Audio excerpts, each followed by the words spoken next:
Hi, everyone. My name's Eliana, and I'm very excited to have Rachel from Maritz joining us today for our newest edition of Sustainability Spotlight. Hi, Rachel. It's really a pleasure to have you here with us. Can you tell us a little bit more about your role at Maritz? And I'd love to also hear a little bit more about your company's history, which I hear is quite the fascinating one. Hi, everybody. I'm Rachel Riggs with Maritz, and I'm the General Manager of Environmental Strategy. We're a company based out of St. Louis that has been around for 129 years. It all started by Edward Maritz, and he was a jewelry manufacturing company. And when Mr. Maritz started engraving watches, and doing what he did for so long, the crash and the depression really he had to pivot and really think about how the company was going to go forward. And then they started selling watches and jewelry for sales incentives. And after the sales incentives flourished for 3 decades, there started to expand businesses and employees were thinking, and sales incentives were starting to change. We started working in travel and as well as employee reward and recognition. And so the company has just evolved around sales and marketing services that design and operate employee recognition and programs. And then once we started into the event side of the business, we started helping clients with registration, housing, and not just sales incentives, but events and large events throughout the world. So it's truly a global company. We're very proud of our heritage, and we are looking forward to the next 129 years.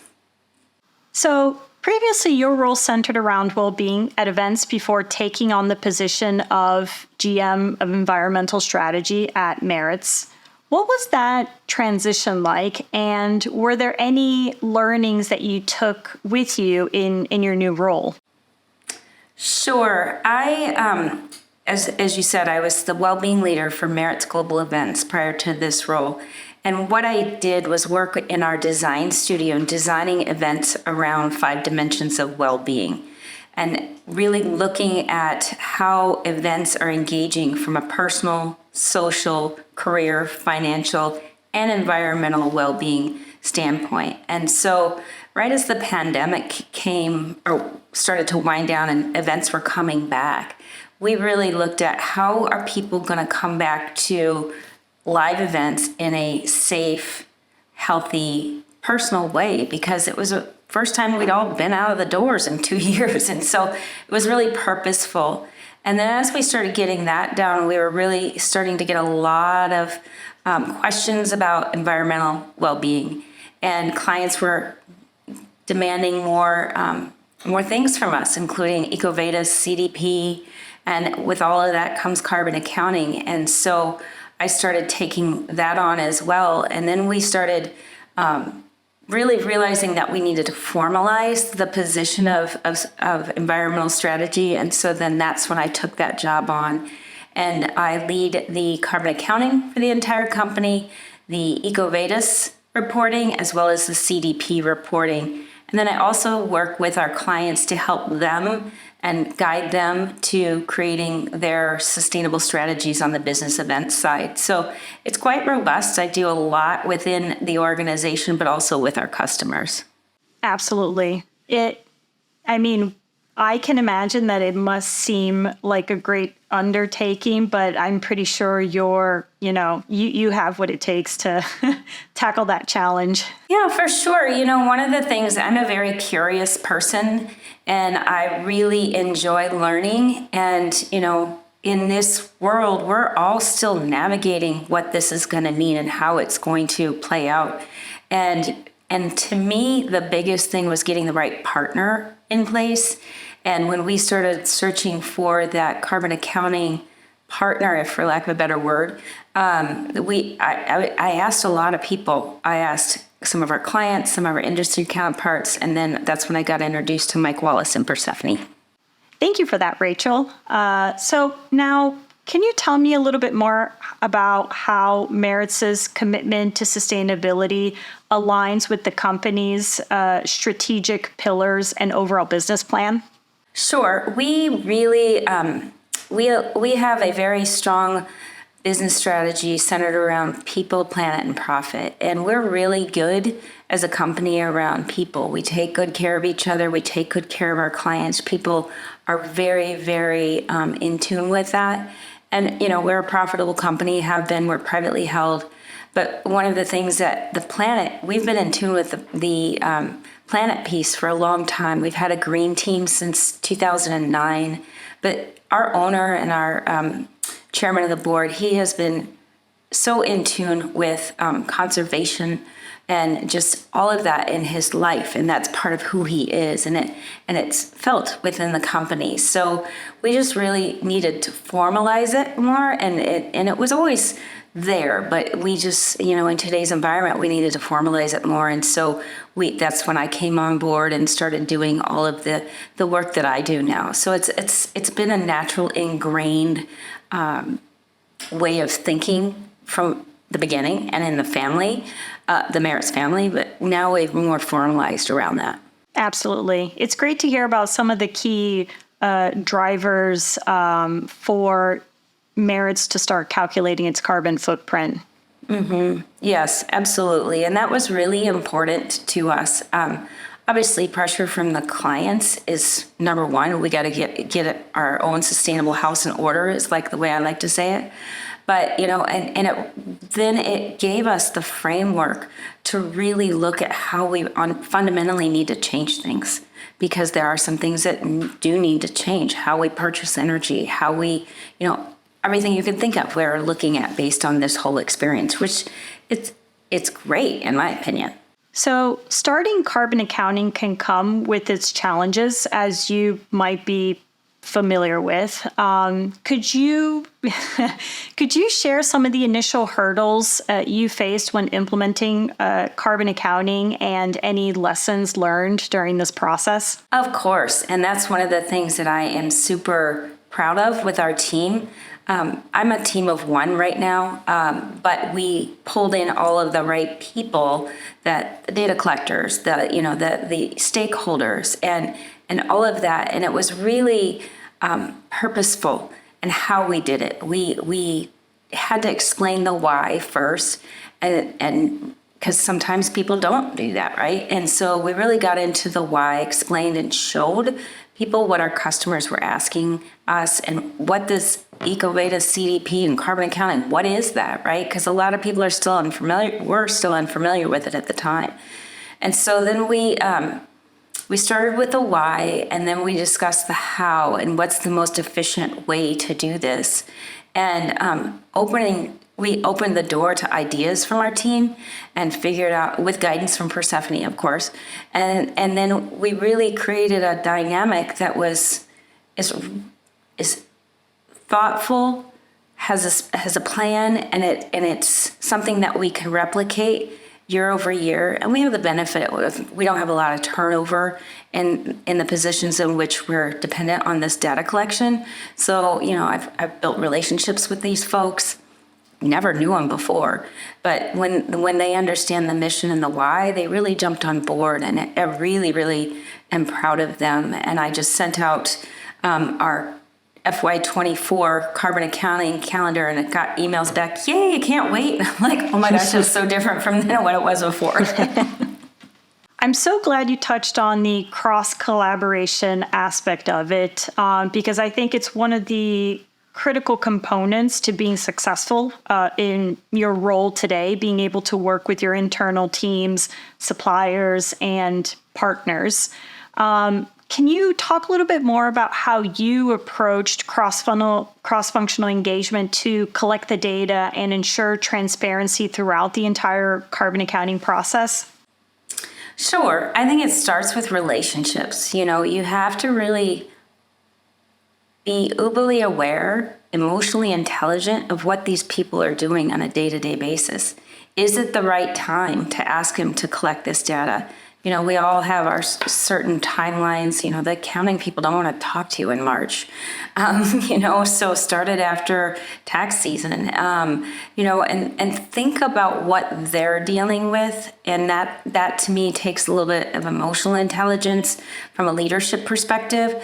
And once they understand, like I said earlier, the why and the how and the proper training.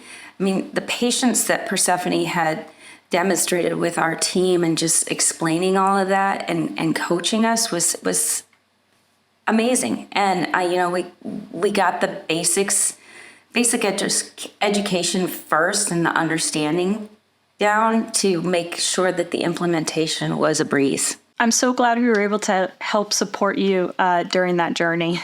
It was awesome. So Maritz Global Events became a signatory of the Net Zero Events Pledge in December of 2021. Where have you seen the most headway in terms of sustainability? Well, as an industry in the event industry sector, we have several different industries we're involved with, and business events is a very big one. Our industry is one of the largest in the world in terms of impact and waste and energy. And so we signed the Net Zero Carbon Events Pledge because our industry was not being represented at COP at all. And so we saw the industry leaders coming together. And we have a big voice in that part of our company and within the events industry. So, and our leader, our CEO, David Peckinpah, who is amazing, he gets it. He sees it. He's not, he just doesn't, he understands the impact that this industry has. From an economic perspective, from an environmental perspective, and from a social perspective too. I mean, we have thousands, millions of people that we touch every year. And if we can change behaviors through that, the events that we plan and how we plan them and leave a positive impact, that's our goal, right? We don't want to take a negative impact on any place that we touch. So it's really important that we felt that we needed to be a leader in this.